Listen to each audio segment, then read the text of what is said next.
Sa English, what? Ang unang tanong natin ay what, who, how, and when. So ito yung makikita natin palagi sa mga announcement, pag meron tayong ina-announce. Pero sa umagang ito mga kapatid, sasagot tayo. Yung what po natin, ito hindi na lingid sa inyong kaalaman. Narinig nyo na ito, sigurado ako na narinig nyo na ang salitang ito na posible mayroon na rin kayong narinig na pagkaunawa sa salitang ito. Yung what po natin ay yung tinatawag nating born again. Yun po pag-usapan natin sa hapong ito. So sana tulungan tayo ng Diyos, nabigyan tayo ng kaalaman na maipaliwanag natin mabuti ito na ayon po sa kanyang kasulatan. So yung panagang born again, i-define po natin sapagkat ito'y mababasa natin sa libro ni Juan, Kapitulo 3, na ito po'y discourse ni Nicodemo at ni Jesus Christ, na kung saan ay marami po ang nadidinig nating mga interpretation o paliwanag dito sa discourse na ito ng isang pariseo. Si Nicodemo po ay hindi po siya basta-basta ng ordinaryong Hudyo. Siya po ay membro ng pariseo at posibleng member ng Sanhedrin o kaya maga sa ating panahon yung parang isang kupunan o mga senator o something councilor or something ganon. Ganon po yung kanyang katayuan. So huwag natin patagalin. Basahin po natin, buksan po natin ang ating Biblia sa libro ni Juan, Kapitulo 3, versikulo 1 at tuloy. May isang lalaki nga sa mga pariseo na nagngangalang Nicodemo, isang pinuno ng mga Hudyo. So maliwanag po, may pinuno siya ng mga Hudyo.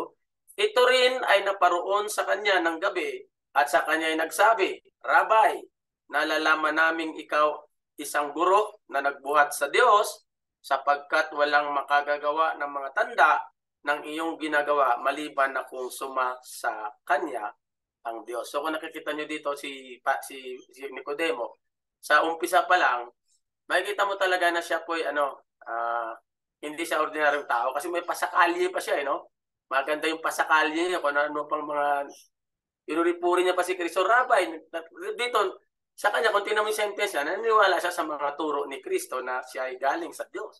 So, pero tingnan natin yung sagot ng ating Panginoon. Ang layo kung natin titingnan. Sabi ni Kristo, sabi ni Jesus sa kanya, sumagot si Jesus at sa kanya ay sinabi, katotohanan sinasabi ko sa iyo, maliban na ang tao'y ipanganak na muli, ay hindi siya makakakita ng kaharian ng Diyos.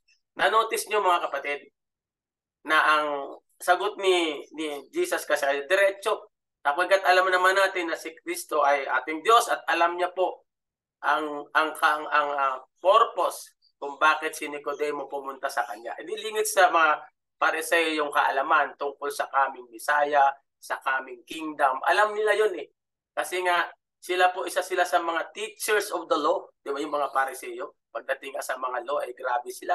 Kaya dito, diretso na sinabi ni Kristo sa kanya. May diin pa yun katotohanan sinasabi ko sa kanya, sa iyo, maliban na ang tao'y ipinanganak muli, ay hindi siya makakakita sa kaharian ng Diyos. Take note mga kapatid dito, take note yung dito, yung verse na ito. Maliban na ang tao'y. So dito ang pinag-usapan dito, tao. So ang what natin kanina, born again. So dito makikita natin yan. At kung sino, siyempre tao ang na-mention dito.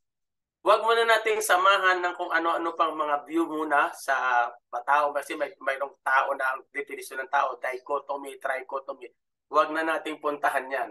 Ang ituuyon natin ang ating pansin kung sino yung ipapanganak muli para, sabi niya,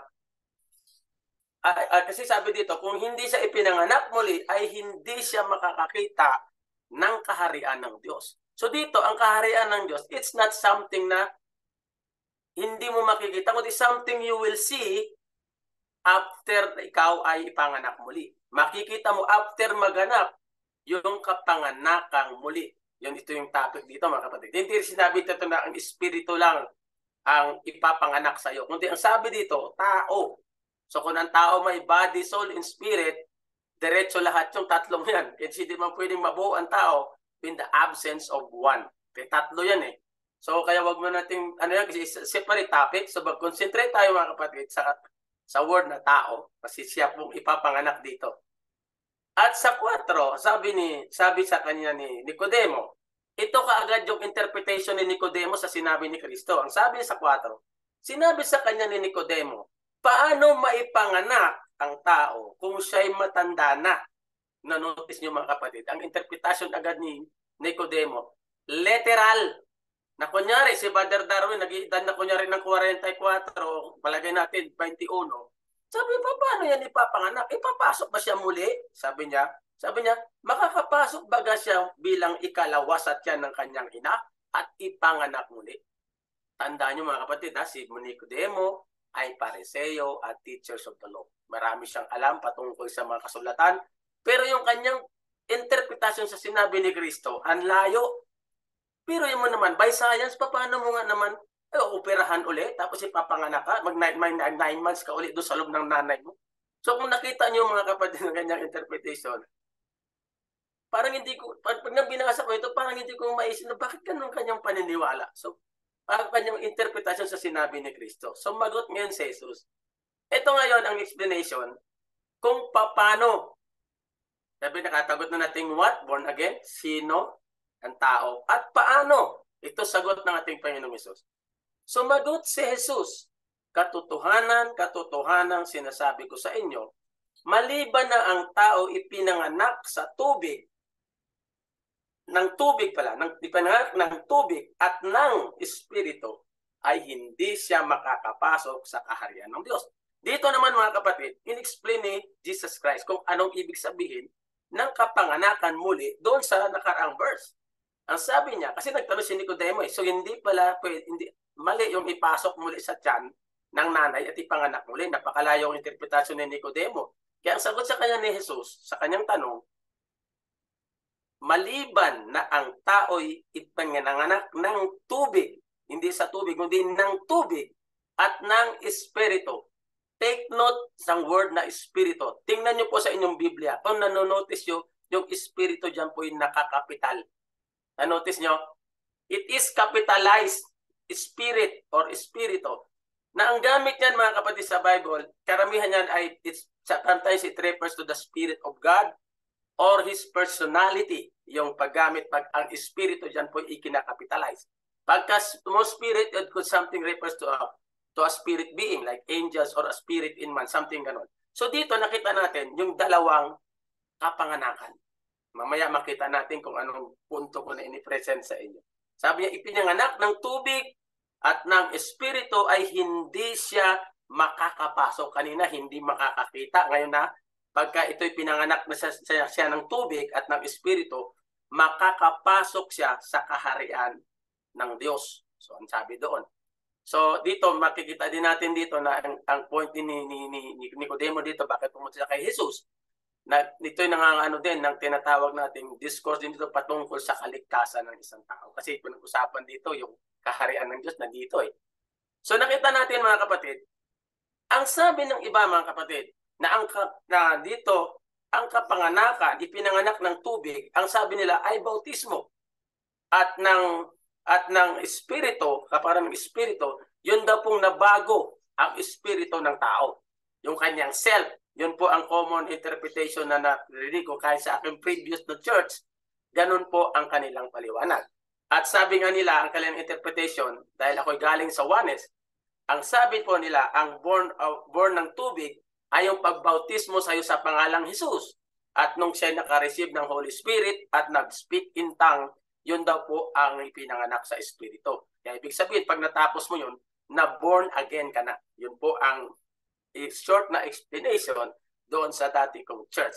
Ngayon kung ganun, ipahayag natin ganun. Ibig sabihin doon, nakakapasok ka na sa kaharian ng Diyos because this is not speak of kaharian ng Diyos na it refers to the dominion of God over His people. Kasi pwede rin natin sabihin na kingdom of God. Like ang paghahari ni Kristo sa iglesia. Pero ito mga kapatid, iba itong kahariang ito.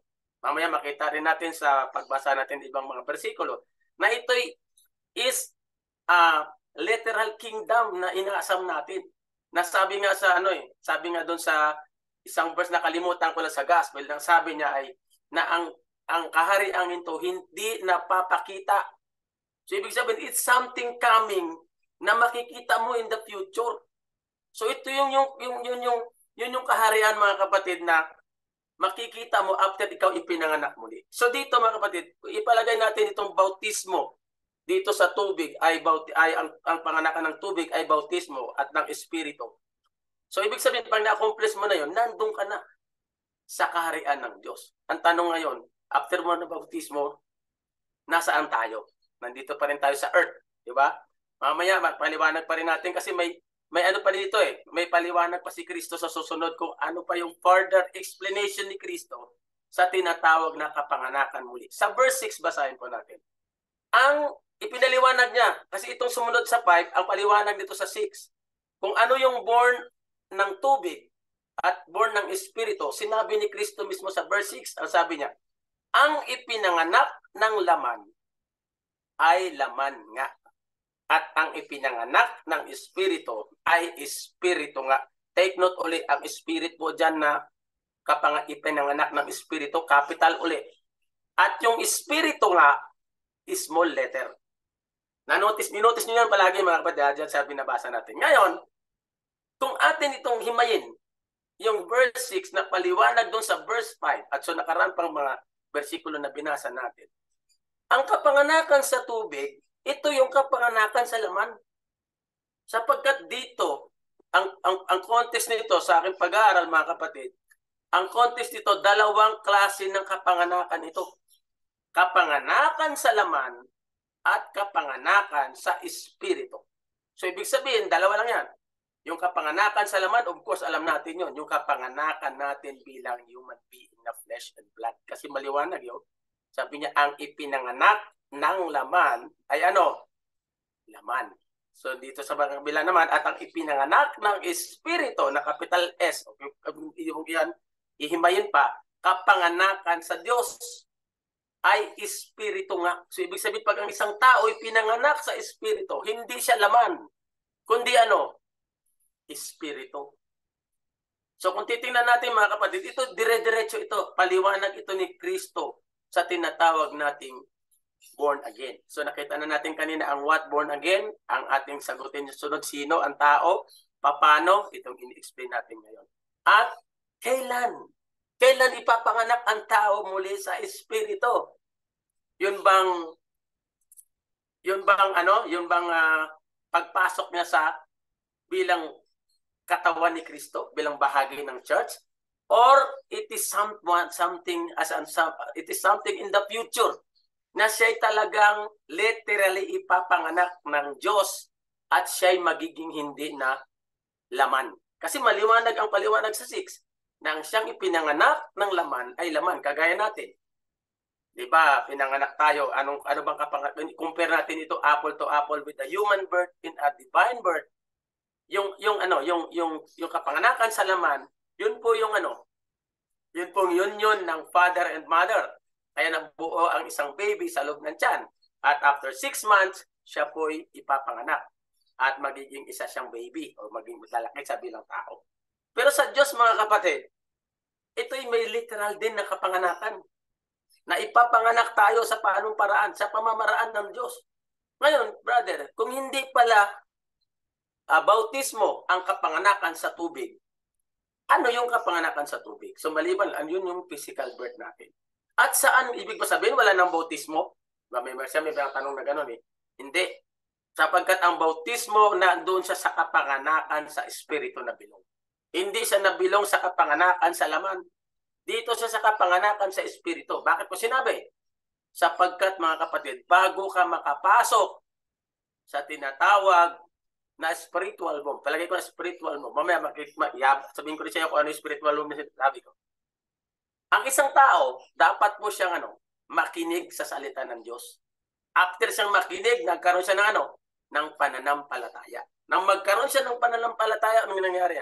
Na-realize niya na mayroon mas kasalanan siya, nagkaroon siya ng repentance. Nagkaroon siya ng confession. Ang after siya nag-confess ng kanyang mga kasalanan, anong gagawin niya? They need to be baptized. At nang siya i-baptize, anong sabi sa 2:47 ng Acts?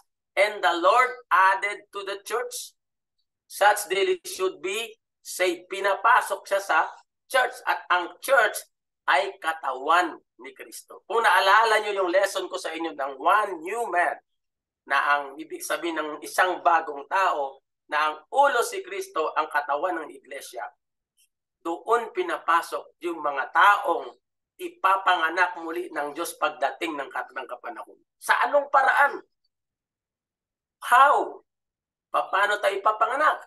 Kung na-notice niyo yung lesson ni Brother Bot nung nakaraang linggo, doon ako nakaraang linggo ba yun? Ay, hindi, last week ba? Na ang sabi niya, paano ipapanganak muli ang tao? Kasi sabi doon, sa espiritu. Kasi ang sabi doon, ang siyang ipinanganak ng espiritu ay espiritu. Hindi siya flesh and blood, kundi spirit being. Balikan po natin yung nasa 1 Corinthians chapter 15, verse 50. Ang sabi dito, sinabi ko nga ito, mga kapatid, na ang laman at ang dugo ay hindi makapagmana ng kaharian ng Diyos. So na-notice niyo mga kapatid, yung dugo, ang laman at dugo ay hindi makapagmana ng kaharian ng Diyos. Ni ang kasiraan ay magmana ng walang kasiraan.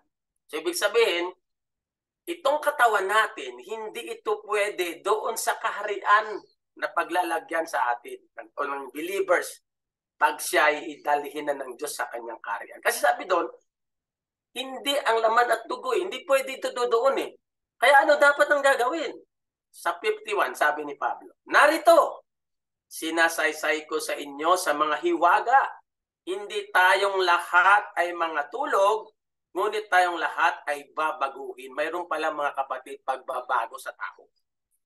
Sa isang sandali, sa isang kisap mata, sa huling pagtunog ng pakakak, sapagkat tutunog ang pakakak at ang mga patay ay mga buhay na mag-uli na walang kasiraan at tayo'y babaguhin. So dito mga kapatid, ang pagkapanganakan sa Espiritu, yung actual birth mo, ay yung pagbabago sa iyo ng Diyos kung ikay nadat ng buhay at yung pag-resurrect sa iyo kung ikaw ay namatay kay Kristo sa kanyang pagbabalik, sa kanyang pagkuha sa kanyang mga believers. That is ang actual birth. Mamaya makita natin mamaya kung paano yun. Sabi niya, in a twinkling of an eye. Sabi niya, sa isang kisap mata, sa huling pagtunog ng pakakak, sapagkat tutunog ang pakakak, at ang mga patay ay mga buhay na mag-uli na ano? Na walang kasiraan. Hindi na sila flesh and blood.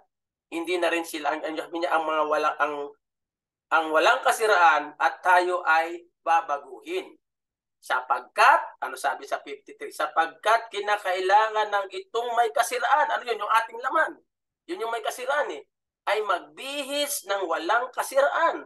At itong may kamatayan ay magbihis ng walang kamatayan. So ibig sabihin, kung ikumpara natin apple to apple yung physical birth at ang spiritual birth, sinabi ko na kanina, alam na natin yung physical birth, ano? Yun yung father and mother, kasi after nabuntis si mother, after 9 months, ipinanganak si baby. Dito naman mga kapatid, may ganun din sa kapanganakan sa Diyos. Mayroon din niyang conception para maunawaan natin ibig sabihin, no? Pinabawa lang natin ito para makita natin yung punto na gusto ko i-point out. Sabi niya dito, yung sinabi ko kanina, nagkaroon ka ng pananampalataya, nagkaroon ka ng confession, nagkaroon ka ng hanggang sa nabautismo ka, hindi yon kapanganakan. Ang tawag nun, we are spiritually conceived. At saan tayo nilalagay? Doon sa iglesia. O, diba? At sino ang nagtitid sa atin ng mga salita ng Diyos? Yung Holy Spirit, gagaya ng sabi ng lesson ni Brother Sanbar sa Kainta na siya nabisita, na indwelling of the Holy Spirit. He did not indwell into an individual, but He indwells in the temple or the household of God, which is the church, His body, na si Kristo ang namumuno. So dito, pinapakain ng mga spiritual na mga pagkain ang mga mananampalataya. Para pagdating ng takdang kapanahunan, they will be matured enough. Malinis, maging malinis tayo. Kasi sabi nga doon sa Efeso na lagi ko yung kinukot, Ephesians 4:11, kung hindi ako nagkakamali. 4:11. Sabi niya, at pinagkalooban niya ang mga iba na maging mga apostol at ang mga iba'y propeta at ang mga iba'y ebanghelista at ang mga iba'y pastor at mga guro sa ikasasakdal ng mga banal sa gawaing paglilingkod sa ikatitibay ng katawan ni Kristo hanggang sa abutin natin lahat ang pagkakaisa sa pananampalataya at ang pagkakilala sa anak ng Diyos hanggang sa lubos na paglaki ng tao. Kung sa English ba, unto a perfect man, hanggang sa sukat, unto the fullness stature of the measure of Christ.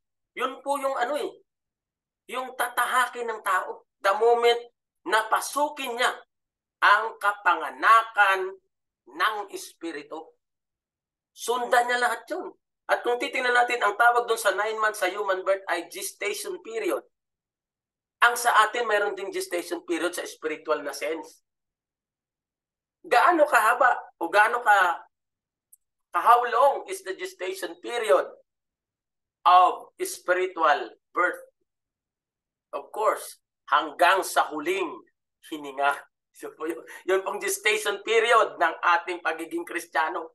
Hanggang sa huling hininga na isininghot natin sa ating ilong, dapat na sumpungan tayo nasa loob ng katawan ni Kristo.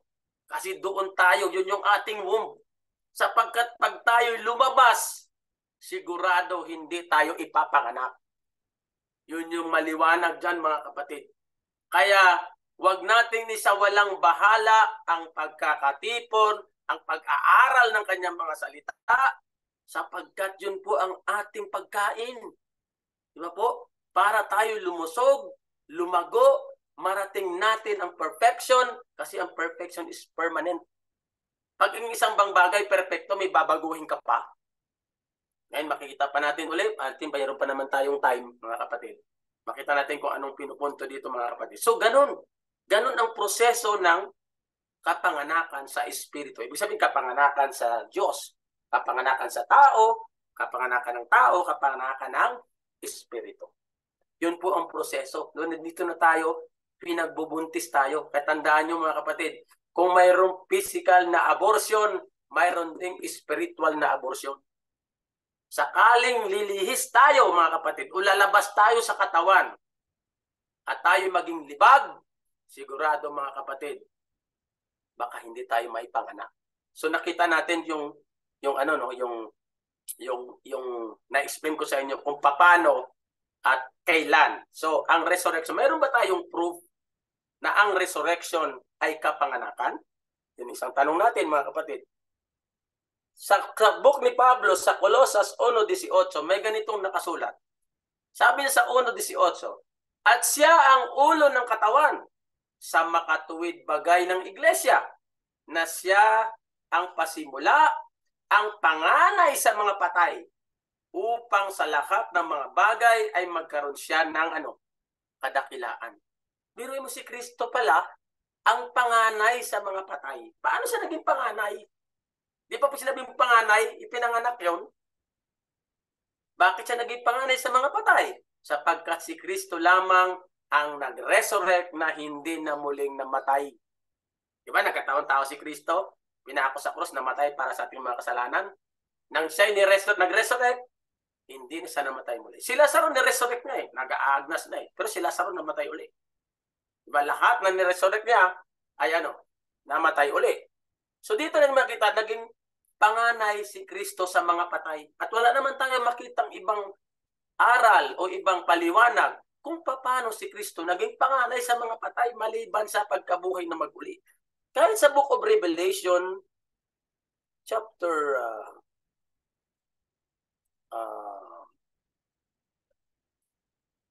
sinasabi na si Kristo ay panganay sa mga patay. Nandun din yan sa Book of Revelation.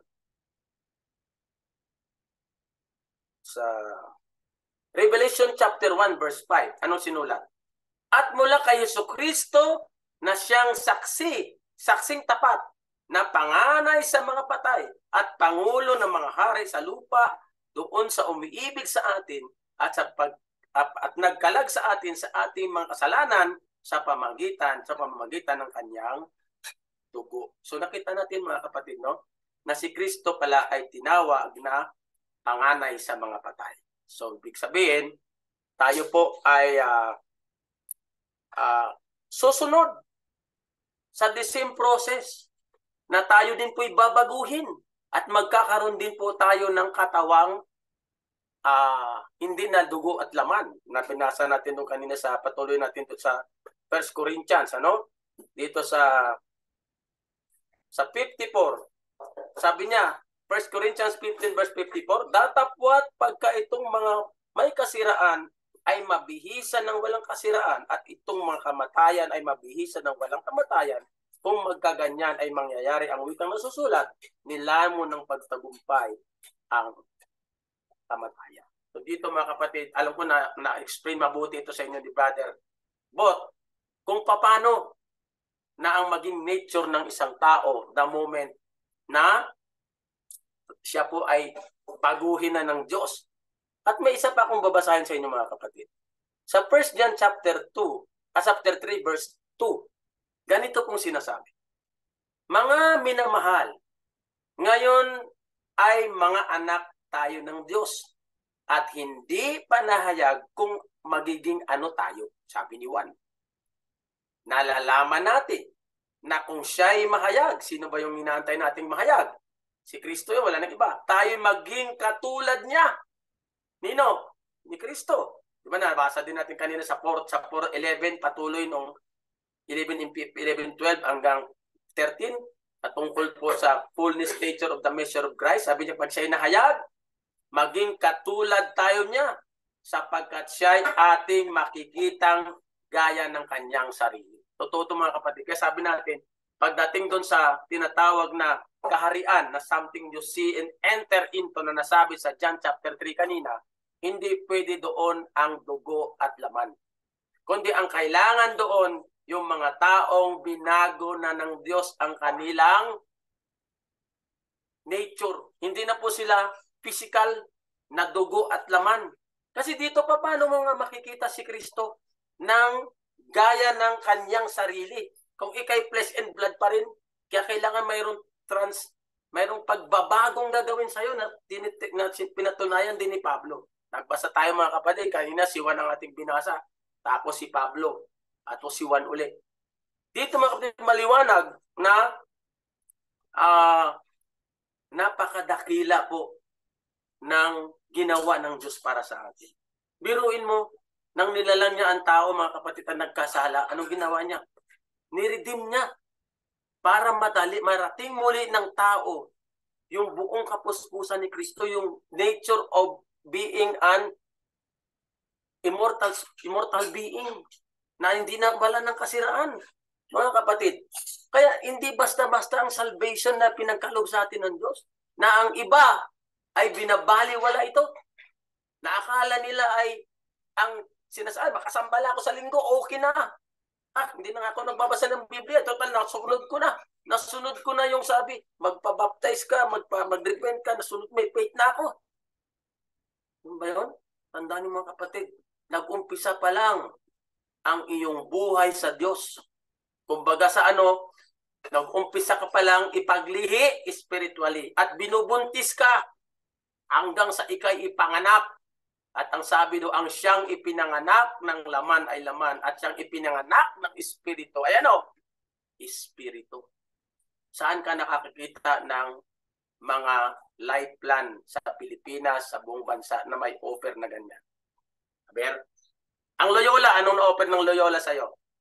Ano pa, yung mayroon pa diyang himlayang Pilipino, o ano pa mga life plan, insurance na naandyan. Abay, mayroon bang insurance na pinubuntis pa lang na insured na sa life plan? Parang wala pa akong nabalitaan eh. Kailangan mo ni panganak, di ba? Yung baby. Pero nagtatapos lang yan sa nicho, kaprasong lupa. Wala na, tapos na. Pero sa kasulatan, mga kapatid, sa Diyos, yung kapanganakan mo sa Diyos. Simula pa lang na sumunod tayo sa Diyos at nakinunsib tayo, mga kapatid. At nanatili tayo, mamatay man tayo, naka-extend pa rin ang insurance natin. Kaya nga itong hariang ito, mga kapatid, kasama ito sa tinatawag na pananampalataya. Anong definition ng pananampalataya? Faith is a substance. Ang ganda nito, mga kapatid. Sa 11, sabi niya, ngayon ang pananampalataya ay siyang kapanatagan ng mga bagay na hinihintay. Yung sinasabi ko, mga kapatid, yung kaharian, hindi hinihintay natin. na mapasok natin at makita.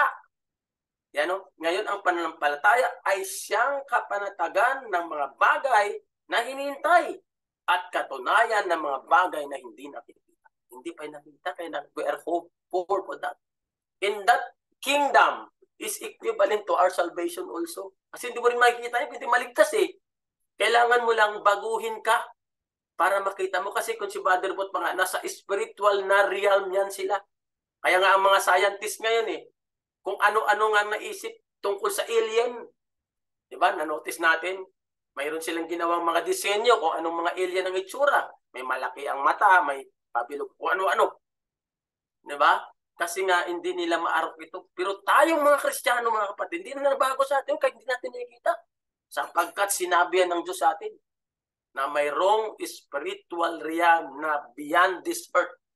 Mayroon sa kabila noon na hindi mararating ng utak, ng isip ng tao. At never lang ma-prove yun kung gagamitin nila ang kanilang naked eye. Kailangan nila ng Hebrews 11:1.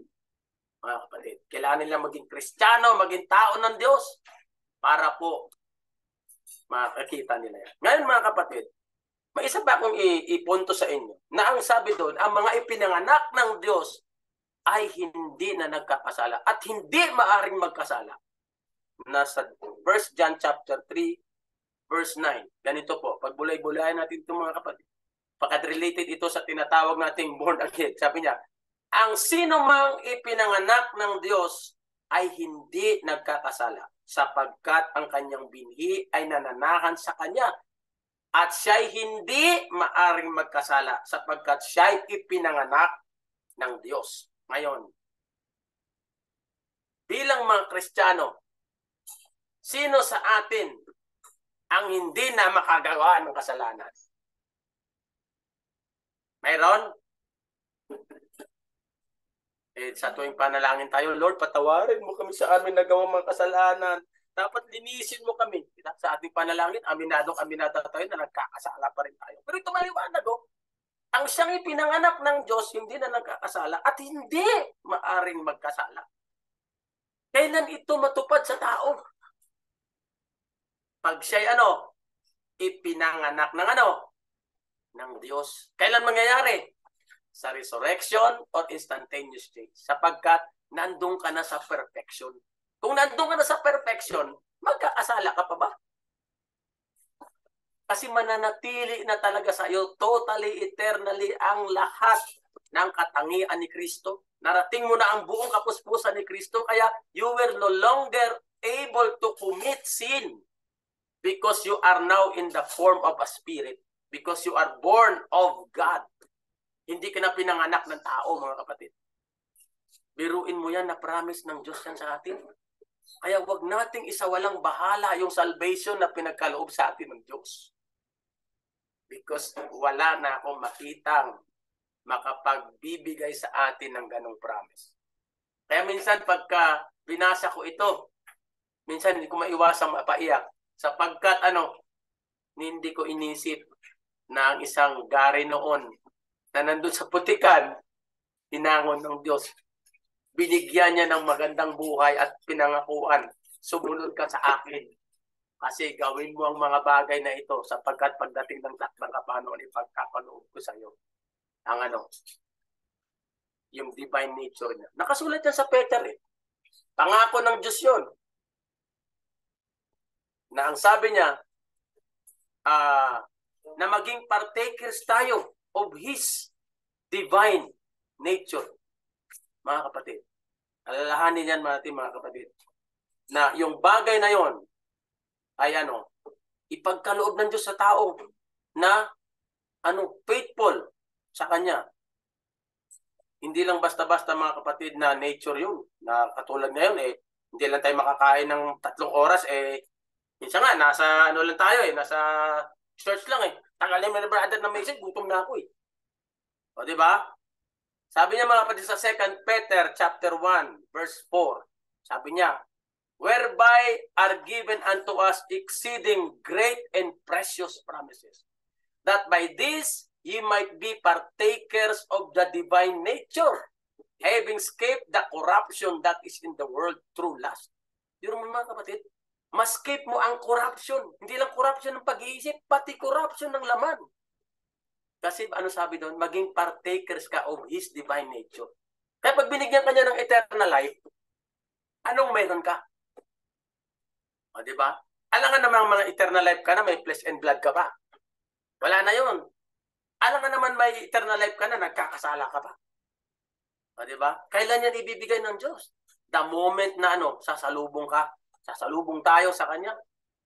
Di ba? Yun ang nakasulat sa 1 Thessalonians chapter 4 verse 6 na anong sabi niya? For the Lord Himself shall descend from heaven with a shout, with the voice of the archangel, and with the trump of God, and the dead and Christ shall rise first. O, kita mo? Yung mga namatay una, sila muli ang i-resurrect. Kasi namatay sila. Alam mo na i-resurrect mo yung buhay. Di ba? So dito mga kapatid, ang mga namatay kay Kristo, bubuhayin silang una. Then, sabi ni Pablo dito sa 17, then which we which are alive and remain shall be caught up together with them in the clouds to meet the Lord in the air, and so shall we ever be with the Lord. So kung kasama mo na siya, abay, hindi ka pwedeng sumama kay Kristo na flesh and blood ka pa. Kaya doon na mga kapatid, yung actual na pag-resurrect sa'yo o pag-change ng tao from a mortal being to a spirit, that is our actual spiritual birth. Katumbas siya ng paglabas mo sa womb ng nanay mo in a spiritual sense. So biruin mo yan mga kapatid na promises ng Diyos. Bibitawan mo pa ba yun? Diba? Magkakaroon ka lang ng tagihawat, nagreklamo ka na, sakit-sakit eh. Diba? Kukuha ka agad ng, mayroon bang safeguard na kayo bago, yung lemon. Kasi nahiya ka rin makita may tagihawat ka sa mukha o kaya mayroon kang bungang araw. Pero mga kapatid, pero pagdating ng kapanahunan, mga kapatid, wala yung mga bungang araw na yan. Kumbaga sa yung mga temporal na mga bagay, mga kapatid. Hindi mo na kailangan ng safeguard, hindi mo na kailangan ng maglutatayon, mga kapatid. What a nature, mga kapatid, na makikita natin pagdating ng takdang kapanahunan. Mayroon pa rin akong babasahin sa mga kapatid na ilang mga verse na ang sabi dito sa James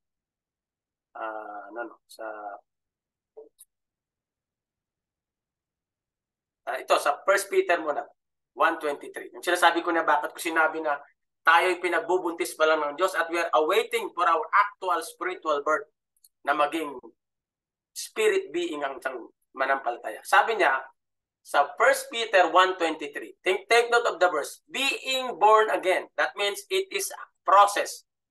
Being, a progressive. Being born again, not of corruptible seed, but of incorruptible, by the word of God which liveth and abideth forever. Kita mo? Yun yung ikinabubuhay natin sa loob ng tiyan na spiritual womb sa iglesia, sa katawan ni Kristo. Kasi pagdating ng panahon, ang ulo natin ngayon nasa spiritual nature na si Kristo eh. Pero yung church, nandito pa rin bilang mga flesh and blood. Kaya ang iba nagsasabi, na born again na ako. Ba't nandito ka pa? Diba? Minsan nga tinatawag pa nila ang kanilang mga sarili na born again Christian. Born again na Christian pa. Yung mga nagsasabi ng ganun, mga kapatid. Pero hindi nila na kung palaliman ng pag-unawa nitong born again, mayroon talagang actual na kapanganakan muli sa Diyos. At yun ay hindi ka na maging tao, hindi ka na tao ang nature mo na flesh and blood, kundi magkaroon ka na ng spiritual body o celestial body na na-mention din dun sa na nagturo sa inyo ni Brother Nehemias na magkaroon tayo ng kaya niya na suot na natin ang katawang panglupa, susuotin din natin yung katawang panlangit. Guruin mo yan mga kapatid, katawang panlangit. Ang iba naniniwala mga kapatid na pag sinabing katawan, laman at dugo lang. Wala na raw, bakit ba mayroong katawang panlangit kung wala palang katawan na na hindi flesh and blood? Ba mayroong naniniwala ng mga kapatid. Kaya dahil sa paniwala na yan, hanggang ngayon si Kristo sa kanila, laman at dugo pa rin, paniniwala nila. No? Umakyat sa langit na dugo at laman. Kaya malamang, kung titingnan natin, imagine natin, ano na kaya kahaba ang buhok ni Christ kung hindi siya nagpapagupit. O malamang, di ba? Haba-haba na ano na kayang itsura niya, kung siya pa rin niya ganun. Kung hindi ganun ang ating Panginoong Hesus. Siya ay naging na, patagos pa nga sa dingding, di ba? Nung na-resurrect siya. So yung mga kapatid, makikita natin kung gaano ka tindi at ka-amazing Masabi natin napaka-awesome itong ginawa ng Diyos para sa atin. Dito mga kapatid, sa libro